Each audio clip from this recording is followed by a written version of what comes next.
સુરતના ઉધના વિસ્તારમાં state monitoring સેલના દરોડા ઉધના પોલીસ ઊંઘતી રહી અને એસએમસીએ દરોડા પાડી દારૂ ઝડપી પાડ્યો।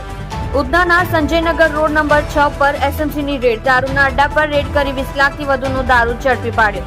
એસએમસી 113 પેટી દારૂ ઝડપી પાડ્યો। એસએમસી એક સગીર સાથે 4 આરોપી ઝડપી પાડ્યા। એસએમસીએ 11 જેટલા લોકોને વોન્ટેડ જાહેર કર્યા। એસએમસીએ રેડ કરી 51 લાખથી વધુની મત્તા કબજે કરી।